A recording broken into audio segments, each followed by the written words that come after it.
Okay. Can you see this? Yeah. Okay, my presentation, or my poem is To Paint a Water Lily by Ted Hughes. Okay, so before I start off, I just want to give you like a brief introduction on him. So To Paint a Water Lily was written by Ted Hughes, and he was born in 1930 to 1998.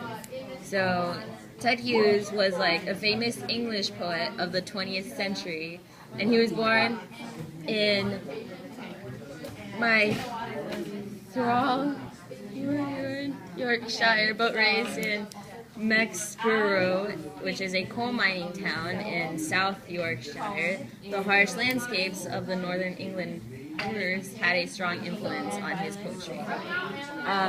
What does the poem mean to me? So to paint a water lily, I guess to me, it's like a metaphor of like painting a picture of death in a way. Like it's also like written that it has to do with war, but it also like depends because like the way that he writes it can go two ways.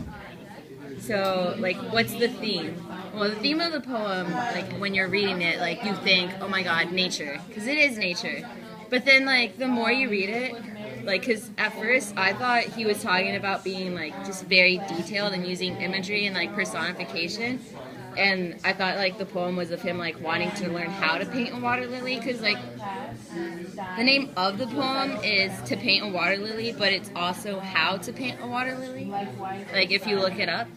And I guess that kind of the way that he's like describing it, it like led me to believe that the theme of this poem is just basically plain and simple, just him wanting to learn how to paint a water lily.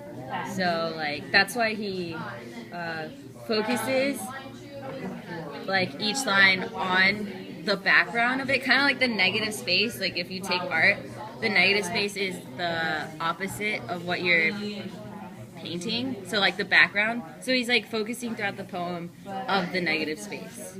Like for example, a green level of lily leaves. So this shows how he's like paying attention to the background, and throughout this poem he's explaining what's going on.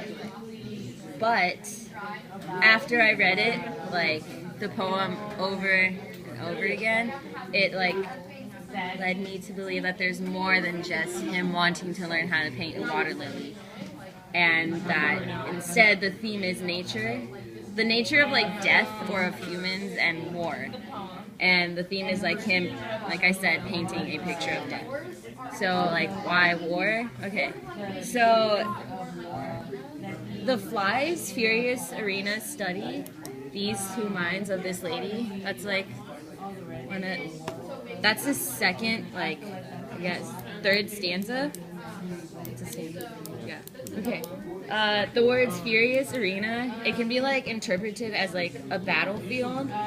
And the words two minds of this lady, like after reading this and like kind of going back on the whole war thing, I kind of got the fact that it's just being a metaphor for two sides of a war.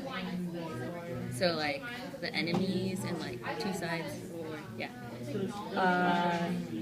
First, observe the air's dragonfly that eats meat that bullets by. So what Hughes means is that, like flies, when they go on like dead bodies, since like the bullets are used to kill soldiers, like it's like leaving corpse around like the whole area, and like I guess that's like luring dragonflies to feast on the body. So like it's basically because like the word bullets also has to do with war.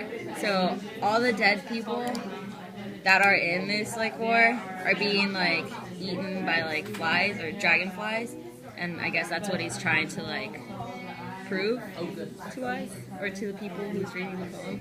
Alright, so or stands in space to take aim, others as dangerous comb the hum. So he's like using the phrase to take aim as if like you're about to shoot and like kill an opponent, and others as dangerous comb the hum. I guess like I interpret it like that means like the more advanced soldiers like slowly examine the field, kind of like combing the hum. That causes them to be dangerous, like because it's just saying like yeah, more advanced people, and how they, since they're better than others, like they can be seen as like a threat or a danger. under the trees there are battle shouts. So like I guess battle shouts are like referring to men committing acts of valor. You know, like they're kind of,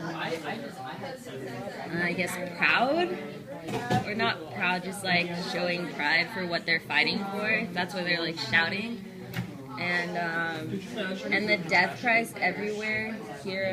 Hereabouts, like he uses death cries to like portray the soldiers getting wounded, and I guess like their reaction is just to howl in pain, like all over the battlefield. So that's it.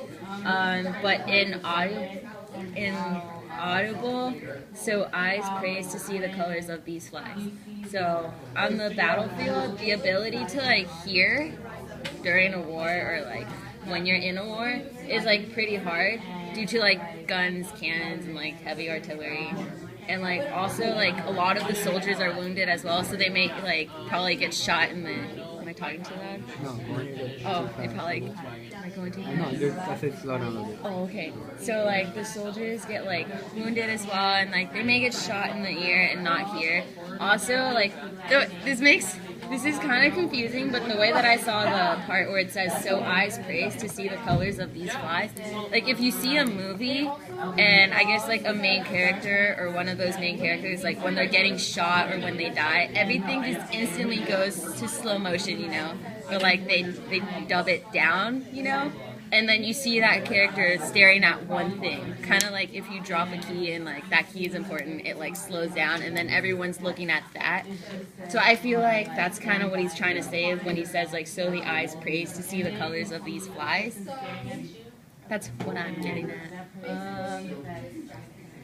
Ignorant of age as of hour, now paint the long-necked lily flower. I felt like Hughes was just wrapping up the whole poem with this, saying that he's like finishing the picture, and he's like having painted like the picture of death, like going back to like all the reasons why he's picking war. I feel like he's picking, I don't know why water lily, like I didn't get to analyze that as much, but I feel like he's just basically painting a picture of death. Like the whole war thing is just showing him like the way that he, ooh, I think it's right here, yeah, the way that he like depicts the theme of nature of war is like how he puts those two together, how he like makes a poem of just painting a simple water lily, like in like with a naturist background, but he's like incorporating war and death into it, kind of like shows the beauty of nature through war and like what's going on around it.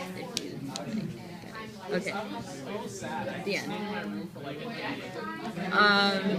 2 minutes. Short. That's not too bad. It's not too bad at all. Wow. I finished. I mean, I know it's like not. The question. Okay, Q&A. Okay. Oh, you can stop recording. Yeah, no, since my video is short. Oh, Yeah. okay. So, alright, cool. You have any questions there? You wanna go first, Tom? Well, my question was more of a general question. It's the same kind of question that I asked Ramona. It's like, out of the context of the poem, and if you just consider the poem like as a whole, like what would you consider the meaning of the title? To paint a water lily, like just in the context with like what the poem's about. You said it's about war and stuff like that. What do you think like the water lily means in the context of all that? Well, I guess like I answered that in like the poem. I guess like how I said to paint a water lily, to paint a picture of death, but I guess you can't really incorporate it until you fully read the poem and analyze it over and over again. And even then, like other people's like views on the poem can be very different to mine. I guess that's how I incorporated the theme of the poem into the title. Does that make sense? Did I answer it? So how does that? So my next question is, how does that show like his opinion on death? His opinion? I guess it's just showing like the nature of how like, well, it's not really, I guess his opinion is just how like it's human nature to go to war. I guess that's what I got, since he's like involving nature and then war. So it's like the nature of war in a way. Did I answer it right? Did I do good? We have like 16, 15. When you put something about dragonflies feasting on where. You have the Oh, right here. These flies, furious arena, studying the. Oh, no, not that one. Let the first observe the air's dragonfly that eats meat that's what it's by. Should I stop recording since we're done? Oh, yeah. Or do you want to? You can stop.